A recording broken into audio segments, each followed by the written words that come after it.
안녕하세요. 대한민국의 외교 안보를 말한다. 주블리의 진짜 안보 시간입니다. 주블리 김병주 의원님, 안녕하세요. 예, 안녕하세요. 주블리 김병주입니다. 예, 의원님. 지난 시간에 이어서 오늘도 중동 순방에 대해서 이야기를 이어나갈 텐데요. 아랍에미리트 다음으로 방문하신 곳이 바레인이었죠? 네. 바레인도 좀 생소한 나라라서 간략하게 좀 소개 좀 부탁드리겠습니다.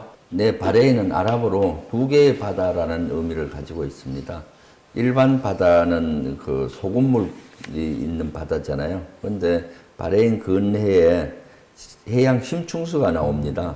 그래서 이것은 일반 물과 같잖아요. 그래서 이렇게 선으로 연결이 되어 있더라고요. 멀리서 보니까. 그래서 두 개의 바다를 의미하죠. 서쪽으로는 또 사우디아라비아, 남쪽으로는 카타르와 접하고 있는 자그마한 섬나라입니다. 국토 면적이 우리나라의 제주도보다 작고 부산시 정도 되는데 인구는 약 한 150만 명, 개인 소득은 2만 7천 불 수준이라고 합니다. 의원님, 상당히 작은 나라네요. 네. 근데 우리나라에서는 한때 중동의 관문이라고 불리기도 했었잖아요. 맞습니다. 당시만 해도 중동으로 가려면은 비행기를 두어 번 갈아타야 했는데 우리나라에서 바레인으로 가는 직항 노선이 처음 생겼습니다. 그래서 중동으로 들어가는 관문 역할을 했습니다. 지금은 두바이가 직항 노선이 개설되고 바레인 직항 노선은 폐쇄됐습니다. 이 시기에 바레인에 진출한 한국 기업들은 주로 건물이나 다리 등 주요 도시 인프라를 건설하는 데 참여했습니다. 실제로 수도인 마나마 지역의 많은 건물들이 한국 사람들 손에 지어졌습니다. 아, 그렇군요. 예. 지금도 우리 한국 교포분들이 한 300여 분 살고 있다고 들었습니다.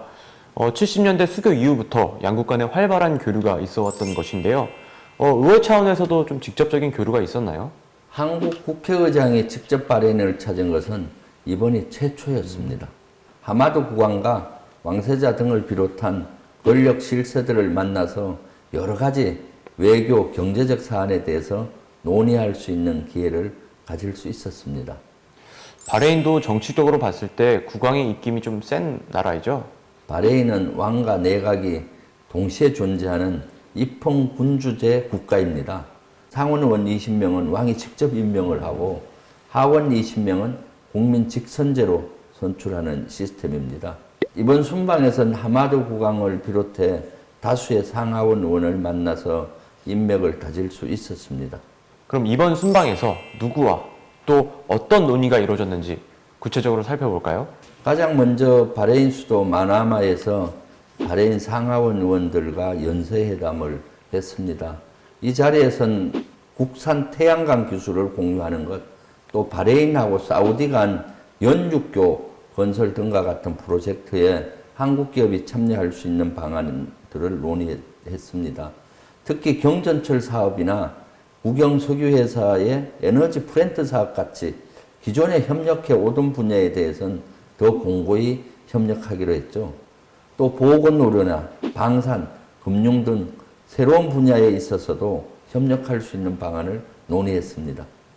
그리고 바레인 국왕과 접견을 했을 때는 박병석 국회의장님과 의원님만 배석을 하셨더라고요. 또 어떤 이야기를 나누셨나요? 네. 바레인 국왕을 만났을 때 코로나19로 인해서 배석 인원을 엄격히 제한했습니다. 그래서 박병석 의장님과 둘이만 만났죠.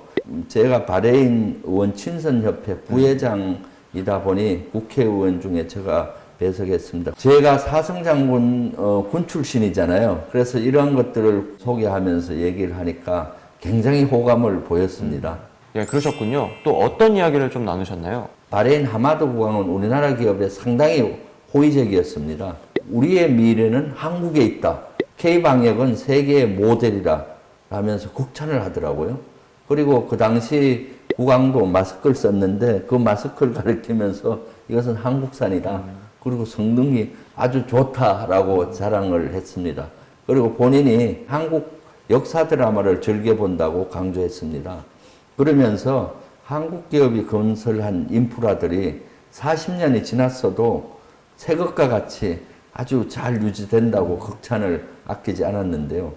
지금 현재 사우디아라비아하고 바레인은 다리 하나가 있습니다. 그런데 추가적으로 하나 더 연결하는 다리를 놓을 예정입니다. 이 사업을 한국 기업이 했으면 좋겠다라는 본인의 속마음을 내비치면서 하지만 사우디도 관여하기 때문에 어떻게 될지 모르겠다고 여지는 남겼습니다.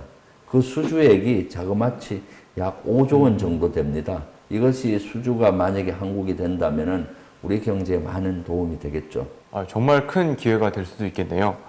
그리고 이 국왕이 현장에서 왕세자와의 만남을 직접 주선해 주기도 했다는데 맞나요? 처음에는 왕세자가 국무총리를 현재 하고 있는데 바빠서 왕만 만나는 걸로 돼 있었는데 얘기를 하면서 왕세자인 국무총리를 꼭 좀 만나고 갔으면 좋겠다라고 제안을 했습니다. 경제적인 문제, 보건 문제, 여러 문제를 좀 협의해 달라고 얘기를 했습니다. 그래서 본인이 주선을 해줘서 왕세자를 만나게 됐죠. 왕세자를 만날 때도 좀 인원이 제한돼 있어서 국회의원 배석은 3명으로 제한돼 있어서 저는 왕을 만날 때 배석을 했기 때문에 못한 의원이 가기로 돼 있었죠.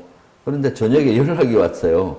3명에서 추가해서 저거는 꼭 배석을 하라고 했으면 좋겠다고 연락이 왔습니다.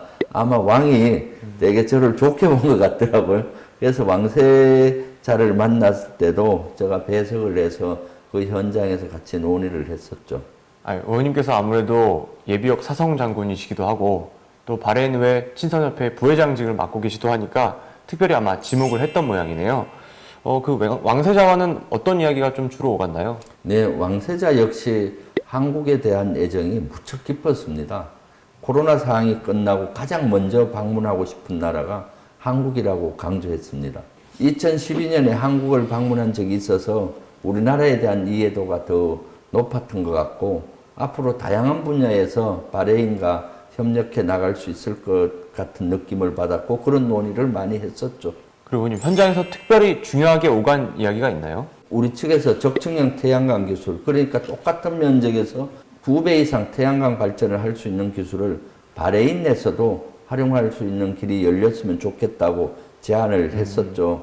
그랬더니 왕세자 역시 여기에 관심이 많았고 자국 내에서도 꼭 필요로 하는 기술이라고 화답을 했습니다. 알다시피 바레인과 UAE 같은 지역은 여름에 대단히 덥죠. 그래서 태양광을 잘 활용해서 발전을 하면은 좋기 때문에 그런 거에 대해서 아주 굉장히 관심이 많았습니다. 그렇군요. 예. 네, 의원님, 이제 보니까 이제 바레인을 방문하셨던 기간 동안 바레인의 국가서열 1, 2, 3위를 모두 만나셨던 거네요? 그렇죠. 국왕, 왕세자, 상하원 위원장까지 만나볼 수 있었습니다. 바레인의 특성상 지금의 국가서열들이 쉽게 바뀌지 않을 거라 예상이 되는 거죠. 그래서 이번에 맺은 인연이 앞으로 양국 간 협력에 있어서 큰 역할을 할 것으로 기대할 수 있을 것 같습니다. 의원님, 그리고 이번 바레인 순방 중에 이제 바레인에서 근무하고 있는 청해부대 연락장교들과도 연락이 닿았다고 들었는데요. 아마 바레인에도 우리나라 군인이 좀 근무를 하고 있는 모양입니다. 네. 원래는 이번 순방 중에 바레인에 파병된 한국 연락장교 5명을 직접 격려할 예정이었죠.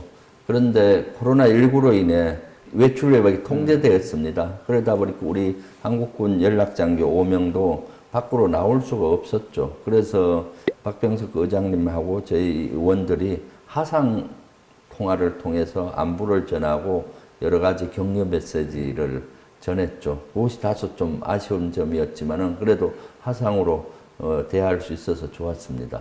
그렇군요. 바레인에 있는 연락장교들 5명이라고 하셨죠? 그분들 같은 경우는 어떤 임무를 수행하고 있나요? 바레인에 있는 미 5함대에 파견되어 있는 연락장교 5명은 청해부대와 미 5함대를 연결하는 역할을 합니다. 청해부대는 2009년 4월부터 소말리아 해협에 파병이 돼서 임무를 수행하고 있는데 작년에는 호르무즈 해협까지 임무 수행이 확장됐잖아요.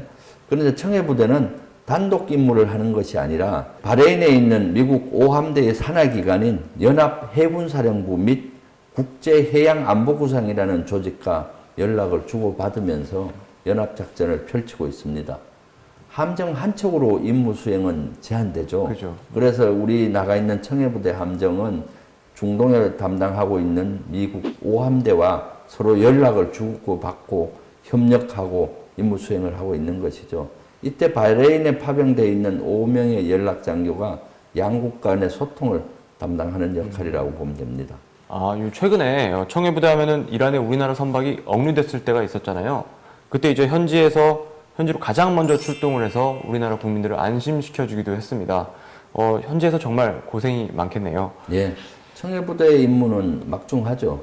청해부대가 수행하는 임무는 크게 두 가지입니다. 먼저 연합해군사령부와 공조해서 소말리아 해역에서 해적을 차단하고 테러를 막는 일을 하고 있죠. 그리고 또 해양안보작전 임무를 수행하는데 이 임무는 호르무즈 해협에서 우리 선박의 활동을 안전하게 지원하는 활동을 하고 있죠. 아크 부대와 마찬가지로 중동 지역에서 한국군의 위상을 높이고 국익을 위해서 열심히 활동하고 있죠. 한국군 연락장교들의 경우 미 5함대와 긴밀히 협력하면서 한미동맹에 있어서도 큰 역할을 하고 있습니다. 늘 감사하고 응원하고 있습니다. 네, 의원님 이렇게 해서 바레인 순방도 잘 이렇게 마무리하고 오셨는데 이번이 국회의원으로서 다녀오신 첫 순방이었잖아요. 좀 느낌이 어떠셨나요? 바레인은 지금 석유가 고갈이 되고 있습니다. 이러한 상황에서도 GNP가 27,000부를 유지할 수 있을 만큼 대체 산업을 잘 발전시켜 왔습니다. 무역이나 관광 등의 인프라를 착실히 준비해서 지금은 안정적인 국가를 운영하고 있는 것이죠. 또 UAE와 마찬가지로 미래 기술 발전을 위해서 치열하게 고민을 하고 있었습니다. 사실 중동에 가기 전에는 중동의 많은 나라들이 석유만 믿고 미래 준비에 게을리할 거라는 생각을 했는데 실제로는 전혀 달랐습니다. 석유가 고갈되는 건 시간 문제잖아요. 그러니까 그 대체 산업을 위해 치열하게 고민하고 있었습니다. 그 점을 크게 배울 수 있었고 바레인에서의 가장 큰 성과는 이러한 인맥이라고 볼 수가 있죠. 현지 의원들과 명함을 주고받으면서 개개인의 의견을 많이 나눌 뿐만 아니라 이를 바탕으로 앞으로 많은 분야에서 협력해 나갈 수 있을 거라고 생각이 듭니다.